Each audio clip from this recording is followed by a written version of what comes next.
దేవులోకం ఇంకా ఆయన ఒక వాహనం ఐరావతం యానికి పైన వస్తాడు. అది యుద్ధం జరుగుతుంది. అప్పుడు ధర్మ యుద్ధం. ఇప్పుడు ఇక్కడ చూస్తూ ఉంటారు. రష్యావాడు ఇంతపాటు విడిస్తే 100 మైళ్ళు మనిషి లేదు. కనబాస్ మండల రాకెట్ ఇస్తామే, అది చిప్ రాకెట్. అది పైన డమ్ అంటుంది, అది వచ్చి దిగు డమ్ అంటుంది.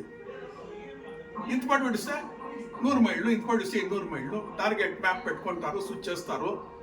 పబ్లిక్ ప్రాపర్టీని నాశనం చేస్తూ ఉంటారు. ఎవరు సస్తా ఉండేది ఉక్రెయిన్లో? ఎవరు సస్తా ఉండేది?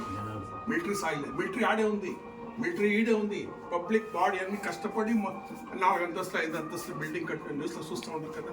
సెకండ్ లా డమ్ అంటుంది, కూలిపోతుంది. భోజనం నీళ్ళు, అది యుద్ధం. ఇది ఈ యుద్ధం ఎట్లా అంటే ఎదురెదురు ధర్మ యుద్ధం. ఇప్పుడు కబడ్డీ ఆడినవాడు రెఫరీ ఉంటాడు కదా, అంటానే ఏం చేస్తారు, అక్కడ వాళ్ళు రెడీ అయితే అది వికెట్ రెడీ, కబడ్డీ అని వస్తారు. అదే మాదిరిగా దానికి శంకు బల పొద్దున్నే సూర్యం ఉదయమైతేనే దానికి ఒక టైం. అప్పుడు వాళ్ళు ఎదురు పడతారు. సినిమాలో మనం చూడడం కదా, కృష్ణ వాళ్ళు తీసిండేది రథాల పైన, జ్ఞానికుల పైన, అట్లా యుద్ధం ఉంది. తిరిగా సూర్యాస్తం అయ్యేదానికి కొన్ని సెకండ్ల ముందు తిరిగి శంకుతానే ఇట్లా కత్తి ఎత్తితే శంకి సముద్రం వింటానే కత్తి దించుడాలంట. అది ధర్మయుద్ధం. అట్లా ఈ వృతాసునికి మన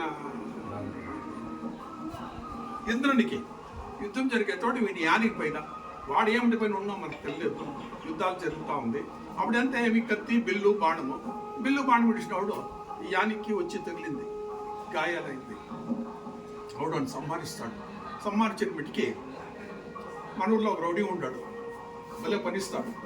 మనమంతా ఏం చేస్తాము, నేనేమైనా చేసి పంపించడం కానీ మాట్లాడుకుంటాము, చంపేస్తాము.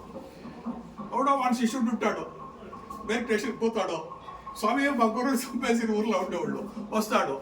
మనం నిజం చెప్పిస్తాం. ఏమని మీ దగ్గర ఏం కలే సార్, మేము దాన్ని కంప్లైంట్ చేసి సాలాయా, దానికి మేమే ఊళ్ళో పంపించేస్తే నిజం చెప్తారు. గుమ్లా కొడుక లాంటి ఆర్డర్ బీకేసి ఎట్లా లేదో బాస్ ఎట్లా ఉండేది అది 10 మంది పడుకోపోయి లోపలిస్తాడు. అట్లా వాడిని సంహారం చేసిన ఇంటికి ఆకాశం నుంచి సౌండ్, ఆకాశవాణి.